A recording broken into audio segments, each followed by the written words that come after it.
Here's the issue. We have crashed UFOs and we have recovered biological entities that are not of this world. We're talking about the biggest secret in human history. The reality is that there's people out there that have reported terrifying experiences with these things. The sophisticated disinformation campaign targeting the U.S. populace. This will disturb you. You may not sleep tonight.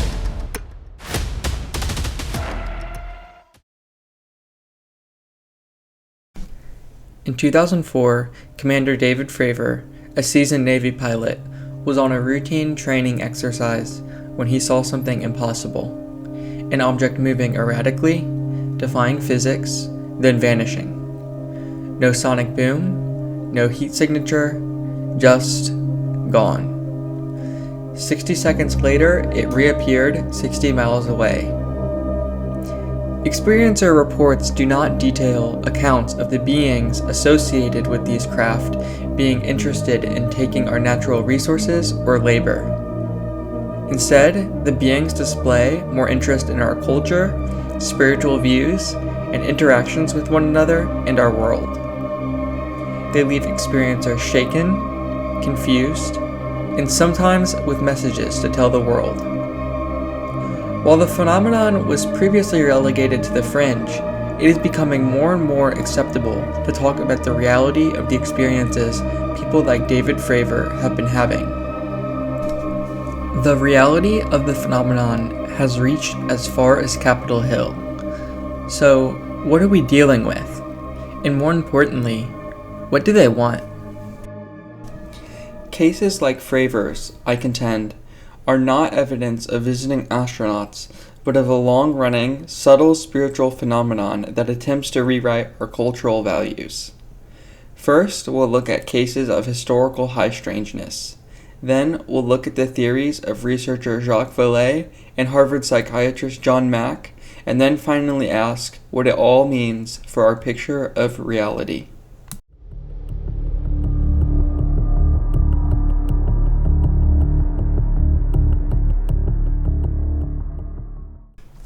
Many within the UFO community describe the phenomena as high strangeness because it breaks every expectation we have about reality. But it's not just about physics. The phenomenon affects our consciousness and the way we view the world. People report precognition, knowing things before they happen. Information alien to the experiencer is implanted. Electronics fail. Some experiencers even claim moments of spontaneous healing or, alternatively, bodily trauma and mysterious illness. Classical poltergeist activity is also reported. The lives of experiencers are completely transformed. As Harvard researcher John Mack put it, this experience is one that reaches deeply into the emotional and spiritual lives of the experiencers, profoundly changing their perceptions of themselves, the world, and their place in it. Impacts that radical are hard to square with simple extraterrestrial reconnaissance visits. They instead resemble mythological stories our ancestors have told for thousands of years. For thousands of years, humanity has told mythological stories of strange beings. These types of encounters are not new. They're just appearing under different names. In Celtic legend, fairies left behind mysterious circular formations, fairy rings, similar to how UFOs supposedly leave crop circles today. Scandinavian legend describes elves as small beings with oversized heads and thin limbs, a description that mirrors the modern depiction of aliens. In medieval Japan, a general and his army witnessed lights in the sky moving in loops all night. An official investigation was recorded. When encounters of fairies and goblins disappeared, encounters of aliens rose to take their place. Taken together, these anomalies suggest this is not about extraterrestrial technology, but is something that has been going on for a very long time, reaching deep into the collective unconscious of humanity. We see it in the stories of pagan mythology, which have influenced humanity for thousands of years. If this phenomenon has always been here, yet always shifting shape, then what is its true purpose?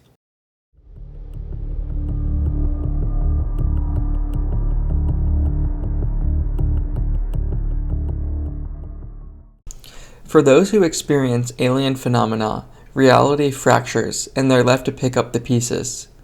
The contactee experience is well beyond our cultural expectation of only believing in things science can empirically prove in a laboratory. This leaves experiencers on their own with little to no help with processing what they've witnessed. Often, people deny the actual occurrence of what they witness and question their own sanity. Trust in rationality's ability to comprehend reality is eroded. As pointed out by Jacques Vallee in his book The Invisible College, a key aspect of the phenomena is its absurdity. A good case study that perfectly exemplifies the absurdity of the phenomenon is that of the 1961 Eagle River, Wisconsin UFO incident. 60-year-old chicken farmer Joe Simonton stepped onto his yard and found a saucer hovering over his property. 3 5-foot men in black two-piece suits got out of the craft and beckoned him, through body language, to bring them water. He obliged and watched as one of the beings made pancakes over a flameless grill. The beings handed him 3 cakes. The craft then rose and vanished. The U.S. Air Force later analyzed the pancakes as ordinary salt-free, incredibly bland terrestrial pancakes. Such cases have led many experiencers and ufologists throughout the decades to ponder, why the absurdity? This is again behavior that you would not expect from highly intelligent and technologically advanced extraterrestrial life forms. To answer the question, one must first understand the powerful psychological effects the absurdity creates on experiencers. Imagine locking someone in a prison cell and giving them a sledgehammer, a Barbie doll, a can of olives, and a copper wire, and telling them to invent a philosophical system based around these 4 principles, and they will be released. Desperate for closure, the person becomes easy prey for any new theory or piece of information that is posited to them in order to quell the anxiety of the confusion. The end result is a person who is utterly reliant on the phenomenon for new data that will finally allow for closure, who desperately chases every potential explanation that is posited to them after having their reality shattered. And this is what brings us to the other main psychological effect that the experience produces: alienation from community, relation, and social norms.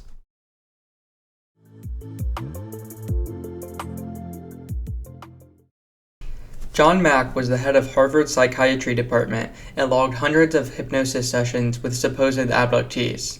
His abduction data is invaluable because he was able to screen patients for mental health disturbances and separate routine psychiatric patients from genuine abductees, despite questions around his credulity and method of using hypnosis. In his book Abduction, he details the stories of some of his abductee patients. His patient Jerry shows the full trajectory of the experience. Her experiences started at age 7 when she had seen a large spaceship and small gray figure standing outside her window. Her experience progressed such that by age 30, she was drinking herself to sleep every night to quiet the anxious thoughts of how she would protect herself and her children. Jerry was so afraid of physical intimacy due to it triggering flashbacks of beings in white coats probing her body that her ability to form relationships was hampered, and she fell into an abusive marriage. While she was able to escape the marriage with her children, the trauma for her and her children did not stop there. Sally, at the age of 6, wakes up screaming with unexplained recurring nosebleeds. Colin, at the age of 3, repeatedly talks to himself while crying. Matthew, at the age of 9, has a panic attack at the sight of a puppet on the TV with large eyes. Jerry is completely unable to protect herself or her children. Her parental control and authority is completely destroyed. Her second marriage falls apart and threatens to be dissolved. Members of the family are together and experiencing the phenomenon, but every one of them experiences it individually, leaving them isolated.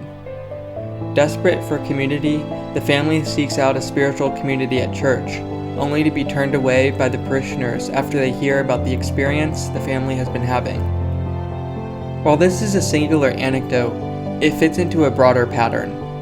Taken together, Mack's data does not showcase a phenomenon that ushers in enlightenment. According to Mack himself, the abduction experience profoundly affects the intimate life and general well-being of abductees. Jerry's case tragically showcases the alienation of husband from wife, parent from child, and family from community. Popular culture mirrors this descent. In Steven Spielberg's 1977 movie, Close Encounters of the Third Kind, utility worker Roy becomes so consumed by seeing a UFO in the sky that he neglects his work, terrifies his children, and ultimately abandons his family to board a craft after cheating on his wife with a stranger, who has also presumably been alienated from her previous life. Roy's boarding the spacecraft is the perfect symbolic picture of complete alienation from social norms, morality, family, and prior life. John Mack, in his clinical work with those who claim to have been abducted, routinely detailed the strain the phenomenon puts on relationships, breaking up marriages and families, and leading to feelings of isolation and trauma that necessitates complex therapy. The connection between the alien and the effect it produces, alienation, is more than just superficial. It starts as an encounter with strange lights in the sky, perhaps a missing hour they can't remember, a memory that doesn't quite fit. But for many, it doesn't end there. Their lives unravel, families break apart, relationships are destroyed, and the deeper they go, the more the world they know disappears. John Mack's book detailing his experience with people who claim to be abductees is absolutely harrowing, worse than any true crime book. So what are we to make of the phenomenon, and what conclusions can we draw?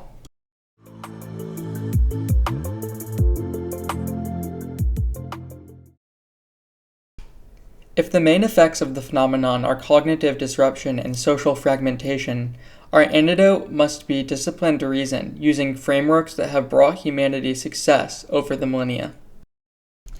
In traditional philosophy and theology, evil is not seen as something that truly exists on its own. Rather, it is the result of abuses of free will, choosing to move away from the light of God, which is the ground of all existence. Evil is the movement towards disorder, the unintelligible, and the non-existent. The absurdity of the phenomenon is therefore not just to be seen as a deliberate attempt by malicious entities to disorient us, but tells us something about the phenomenon, that it is ultimately evil and is actually incapable of consistency and coherence. As the beings behind the phenomenon move further towards disorder and non-being, their actions become more and more absurd. This framework also gives us an account for the beautiful things we see arise out of the phenomenon, such as miraculous healings. Anything intelligible, beautiful, or true from UFO, abduction, and alien phenomenon is because the force behind it still reflects some of the light emanating from God as a result of not yet being completely cast out into outer darkness, even if they are barreling towards it and attempting to pull others with them. But why go with a Christian religious framework over a spirituality focused on aliens? When philosophers of religion compare competing theories, they consider a number of factors. The goal is to have an objective framework to judge data such that the judgment is objective. If your teacher or professor didn't use a rubric, but simply graded based on how they felt about an essay, there would be all sorts of biases and grading errors. The objective criteria I'm using are simplicity, plausibility, consistency, and explanatory power. Here's why I think the Christian framework outdoes the alien-centered worldview in every category. Let's analyze each category one by one. Criterion 1. Simplicity. Alien-centric systems are incredibly complicated. Multiple star races, hidden councils with shifting motives, and according to newer researchers like Jacques Vallee, new or even infinite dimensions are needed to explain anomalies. Each encounter spawns novel data that needs to be accounted for. By contrast, classical Christianity posits only two kinds of supernatural beings, one uncreated God and his created angels, some loyal, some fallen. The Genesis narrative already anticipates deceptive spirits seeking to lure humans from God. No extra races or realities are required. Occam's razor therefore tilts towards the Christian frame. The theory that multiplies the fewest entities is more likely. Criterion 2. Plausibility. Evidence for alien-centered spirituality rests almost entirely on hypnotic regression and channeling, which are methods notoriously vulnerable to suggestion, cultural influence, and confabulation. To reconcile the contradictions in these messages, proponents postulate new, sometimes limitless, dimensions, and ask us to trust entities who abduct, bewilder, and scar their subjects, yet still claim to have engineered humankind. Typically, a single chosen contactee is exempt from deception, an exception that repeats the very pattern of manipulation that beings are accused of by researchers such as Jacques Vallee. By contrast, Christian theism invites us to weigh a chain of public, interlocking events, from the Exodus to the resurrection, which are partially corroborated by non-biblical sources. It is undergirded by a cumulative philosophical case. The contingency of the universe points to a necessary being, objective moral duties imply a moral lawgiver, and an unbroken line of witnesses supplies historical anchoring. In short, the alien narrative stacks speculative hypotheses on unverifiable anecdotes, whereas Christianity unites public history with rigorous metaphysics. This makes Christianity more plausible. Criterion 3. Consistency. A worldview earns trust when its key claims stay the same over time, remaining logically consistent. Imagine a murder witness who keeps moving the crime scene and swapping suspects. Nobody reasonable would believe them. Yet this is exactly what has happened with contactee narratives. George Adamski's 1950s visitors hailed from Venus. By the 1980s, the Betty and Barney Hill story located the aliens in Zeta Reticuli, while New Age channels in the 2000s said they were from the Pleiades. As Jacques Vallee observes, the occupants tailor their self-descriptions to the audience's cultural expectations, functioning as shapeshifters rather than as stable, historical agents. One contactee reports that the aliens are space brothers with a message about love and light to give humanity, in order to save us from ourselves. The next abductee reports terrifying medical experiments. These narratives are at odds with one another. By contrast, core Christian doctrine displays remarkable durability. Since the Council of Nicaea in AD 325, believers have recited essentially the same creed: one God, incarnate in Jesus Christ, crucified, risen, and returning. Debates over details, such as icons, indulgences, and atonement models, never displaced that central confession. The explanatory center holds, whereas UFO lore consistently rewrites its own story. On the metric of internal consistency, Christianity fares far better. Criterion 4. Explanatory power. Now we ask how well the theory explains the facts. Alien-centric theories always have more anomalies because of the range of experiences people have with these entities. Who these aliens are, what they want, and who created them are at best ambiguous. On the contrary, Christianity explains the facts well, with fewer anomalies. These aliens are fallen angels, they want our souls, and they come from heaven, after having rebelled against God. We can even predict what sort of things these beings will say and what they won't say. They will never lead us towards faith and obedience to God, but will always send us down rabbit holes that don't end. And that's exactly what they do, giving Christianity much more of an explanatory power than alien-centric systems. Conclusion.